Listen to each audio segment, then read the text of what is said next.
Aristote, Constitution d'Athènes, traduction par Monsieur Aussoulier, directeur adjoint de l'École pratique des hautes études. Deuxième partie. Suite. Chapitre 61. Magistrature conférée à l'élection. Fonction militaire. Les 10 stratèges. Répartition des fonctions entre les stratèges. De la surveillance des stratèges par le peuple. De l'autorité des stratèges. Des taxiarques. Des hipparques. Des philarques. De l'hipparque de Lemnos. Des intendants de la Paralos et de l'Ambonias. Toutes les fonctions militaires sont conférées à l'élection. Paragraphe 1. Ce sont d'abord les 10 stratèges que l'on élisait autrefois un par tribu et que l'on prend aujourd'hui sans distinction parmi tous les Athéniens. Paragraphe 2. Le peuple, par un vote à main levée, distribue leurs fonctions aux membres du collège. L'un est désigné pour commander les hoplites quand ils quittent le pays pour se mettre en campagne. L'autre pour garder le pays. Il ne prend part à la guerre que si elle a lieu dans le pays. 2 pour le Pirée, dont l'un pour Munichie et l'autre pour Lactée. Ils veillent tous les deux à la garde de la Chélée et du Pirée. Un autre est désigné pour les Cimories. Il inscrit sur le rôle les triérarques, procède, s'il y a lieu, aux échanges de fortune et introduit devant le tribunal toutes les contestations entre compétiteurs. Les autres stratèges sont détachés au dehors, suivant les besoins du moment. Paragraphe 3. À chaque prytanie, le peuple répond par un vote à main levée à la question suivante. Les stratèges remplissent-ils dignement leurs fonctions? Si quelqu'un d'entre eux est exclu par le peuple, il est jugé par le tribunal qui, en cas de condamnation, fixe la peine ou le montant de l'amende. S'il est acquitté, le stratège reprend ses fonctions. Paragraphe 4. Quand ils exercent le commandement, les stratèges ont le droit d'infliger l'emprisonnement, l'expulsion et l'amende à quiconque manque à la discipline. Généralement, ils n'infligent pas d'amende. Paragraphe 5. Sont aussi élus à main levée les 10 taxiarques, un par tribu. Ils commandent aux hommes de leur tribu et nomment les capitaines. Paragraphe 6. Sont également élus les hipparques, au nombre de 2, qui sont pris parmi tous les Athéniens. Ils ont le commandement des cavaliers et commandent chacun à 5 tribus. Les hipparques ont sur les cavaliers les mêmes droits que les stratèges sur les hoplites et sont aussi soumis à un vote à main levée. Paragraphe 7. Sont encore élus les philarques, un par tribu. Ils commandent aux cavaliers de leur tribu, comme les taxiarques commandent aux hoplites. Paragraphe 8. Est aussi élu l'hipparque de Lemnos. Il a le commandement des cavaliers qui tiennent garnison dans Lemnos. Paragraphe 9. Sont également désignés à l'élection les intendants de la galère paralienne et de la galère d'Amon. Chapitre 62. Magistrature, fin. Du mode de tirage au sort, des salaires des fonctionnaires, des fonctions qui pouvaient être remplies plusieurs fois. Paragraphe 1. Pour les fonctions désignées par le sort, on distinguait anciennement 2 modes de tirage. Les unes étaient, avec les charges des 9 archontes, tirées dans la tribu tout entière. Pour les autres, on faisait une part à chacun des dèmes de la tribu, et le tirage au sort avait lieu dans le Théséion. Mais comme l'édème vendait ses fonctions, on les tire au sort maintenant, elles sont aussi dans la tribu tout entière. Il n'y a d'exception que pour les conseillers et les gardes, dont la désignation a été laissée aux démotes. Paragraphe 2. Les salaires sont les suivants. Tout citoyen reçoit, pour une séance de l'Assemblée, 3 oboles. Pour une séance ordinaire de l'Assemblée, 1 drachme. Pour une grande séance, 9 oboles. Chaque juge reçoit 3 oboles par audience. Chaque membre du conseil, 5 oboles, et les prytanes, 1 obole en plus pour leurs frais de nourriture. Les 9 archontes reçoivent chacun 4 oboles pour leurs frais de nourriture. L'entretien du héros et du joueur de flûte qui les assiste est à leur charge. L'archonte de Salamine reçoit 1 drachme par jour. Les athlotètes prennent leur repas au Prytanée, dans le mois d'Hécatombéon, où se célèbrent les Panathénées à partir du 4. Les amphictyons, envoyés à Délos, reçoivent 1 drachme par jour et ils la touchent à Délos. Tous les fonctionnaires envoyés à Samos, Skyros, Lemnos ou Imbros reçoivent leurs frais de nourriture en argent. Paragraphe 3. Les fonctions militaires sont les seules qui puissent être remplies plusieurs fois. Pour les autres, il n'y a d'exception que pour le conseil, où l'on peut siéger 2 fois. Chapitre 63. Les tribunaux. De la désignation des juges, du mobilier nécessaire à la répartition des juges dans les tribunaux, des conditions à remplir pour être juge, du moyen de reconnaître l'identité des juges, de l'utilité des tablettes des juges. Paragraphe 1. Les juges des tribunaux sont tirés au sort par chacun des 9 archontes dans sa tribu et par le greffier des desmothètes dans la 10e.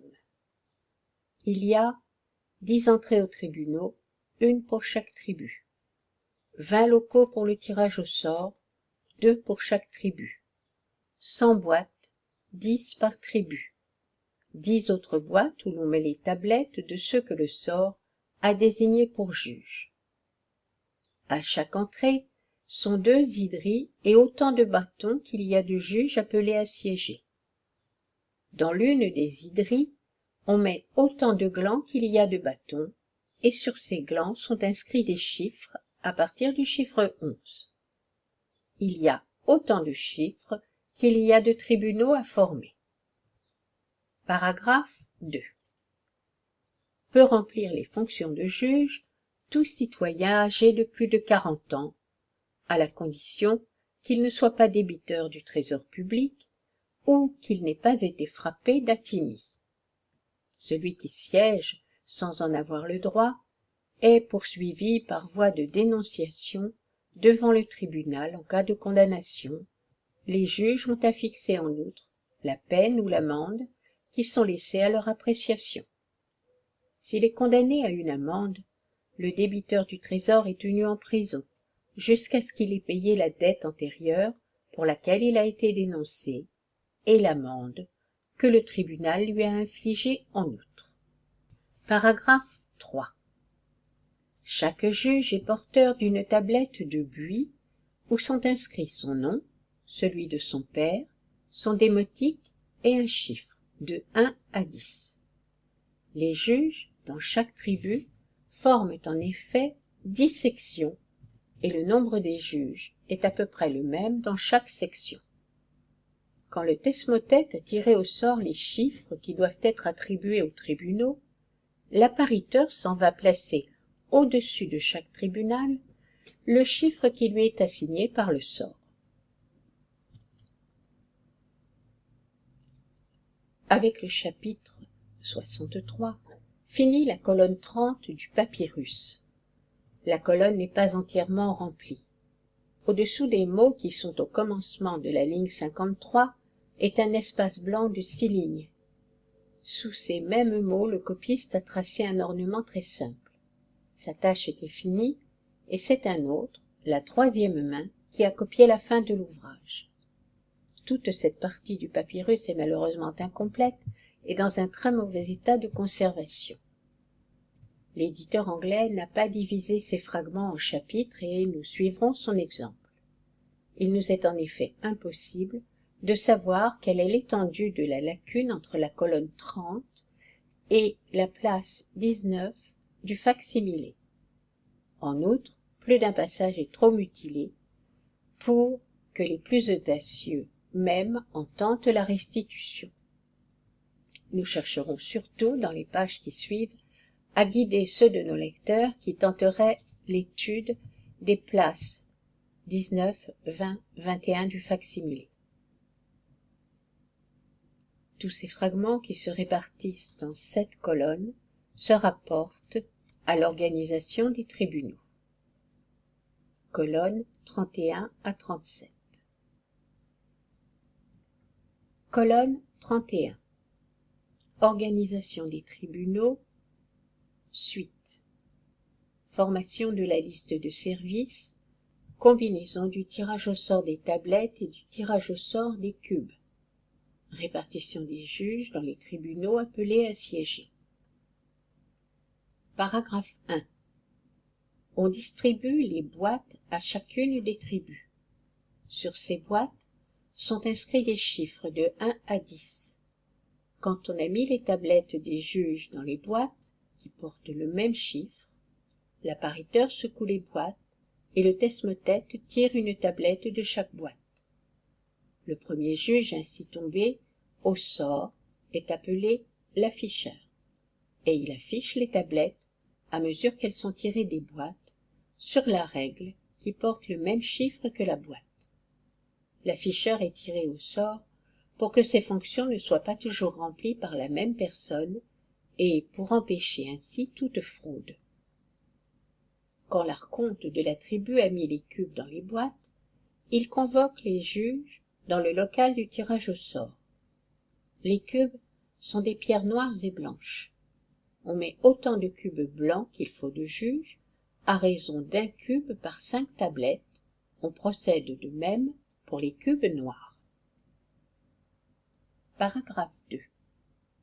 Quand l'archonte a tiré les cubes, l'appariteur appelle les juges que le sort a désignés. Il est assisté de l'afficheur.